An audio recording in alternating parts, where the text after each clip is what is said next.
All right, well, let's get into it. Let's start with the AFC.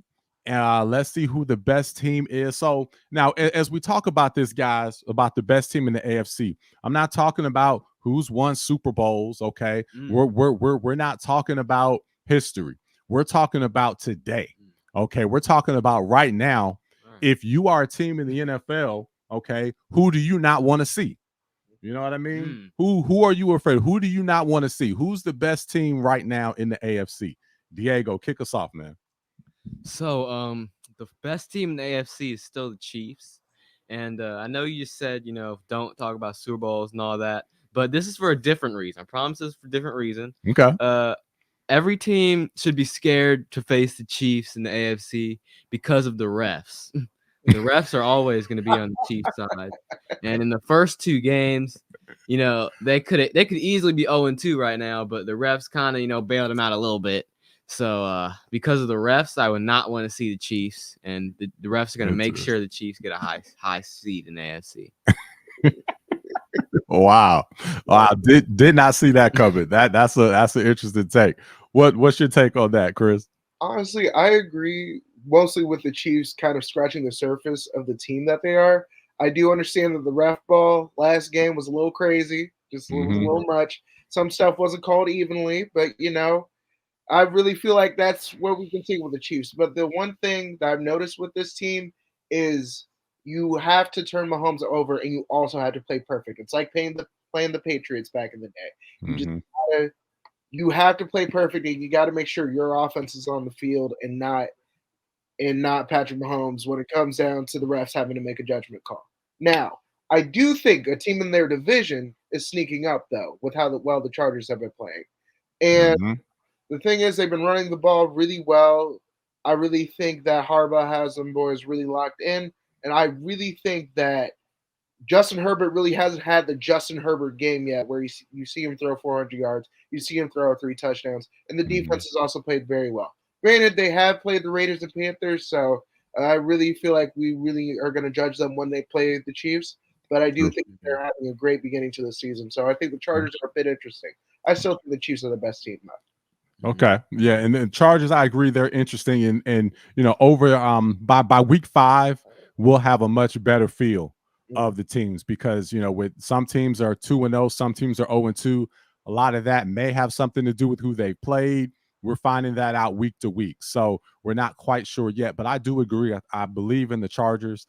Definitely have them this week.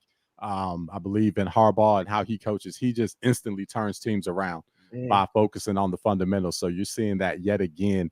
So it's interesting. I don't know what type of big numbers we'll really see from Herbert because of the style of play that they're playing. I do feel like the Chargers will continue to win, and that should be a great game when they play the Chiefs. So I'm looking forward to that. But I feel that his numbers are they're already taking a bit of a dive. I think they'll continue to stay where they're at. However, I think they will be a winning team and be a playoff team. So that'll be interesting to see. But I'd say right now, I go with the Buffalo Bills. I think the Buffalo Bills, and shout out to Finn Warrior. We see your comments on IG. So keep those coming. Thank you. I would want to play the Bills. They're more balanced. I love their defense. They are putting up great numbers right now. They have a 13-point differential. They're averaging 32.5 points a game. Defense has gotten 3 picks.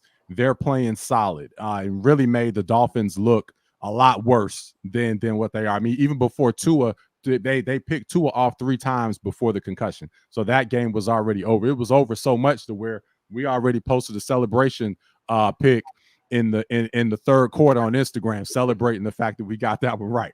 So I'm going with them. However, the Texans, we all know the Texans are coming, but I think the Texans are still early. So they still have a little work to do. They only have a 4-point differential. Love their defense. I love the weapons. I love what they've added, but I think the Texans are still a year away. The Chiefs are the Chiefs. The Chiefs are obviously the gold standard. However, I believe that luck is going to run out. They remind me of the Steelers. They definitely remind me of the Patriots, like you said, Christopher. So there's no doubt about that. They're very Patriot-esque to where you have to beat them. You have to bury them. You Mhm. can't leave any doubt, because if not, there's going to be a call or a Mahomes amazing play that will put them over the top. So you can't leave it to chance at the end.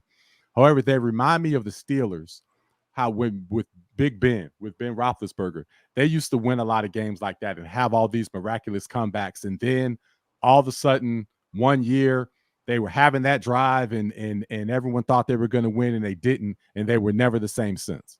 And at some point, the Chiefs are going to have to get out of these tight games and start actually beating people the way that we feel they can. So. You know they're going to do it in the playoffs. They're going to they're going to play their potential in the playoffs. Let's talk about that. I believe that they're going to try. They certainly will. They definitely will hit that switch and try to flip the switch. But will they be able to flip the switch in the playoffs this year? What do you think, Chris? I truly believe that they're what we've seen, they're going to flip the switch, because every single year, I think last year proved to us, even when they didn't have the strongest receiving core, they still managed to win a Super Bowl. I truly think that Travis Kelce's lack of involvement in the offense is a bit of concern early on in the season, because, again, one of the greatest tight ends ever, and you're not seeing him be as productive as he typically is. So hopefully they get that squared away and they can really lock in. But honestly, everybody's not worried about the Chiefs until playoff time, and we definitely will see how they play. But I really think they're just going to lock in and just definitely make a push. Yeah. And hey, the fact that they started off 2-0 is great for them. That gives them a little bit of cushion. That gives them some breathing room. And I will give them credit for, really taking the preseason seriously enough to try to get off to that good start. They play their players in the preseason. They have a hard training camp. So they do everything possible to try to get off to a good start. And then that gives them some breathing room. So, and they've gotten off to the start that they need.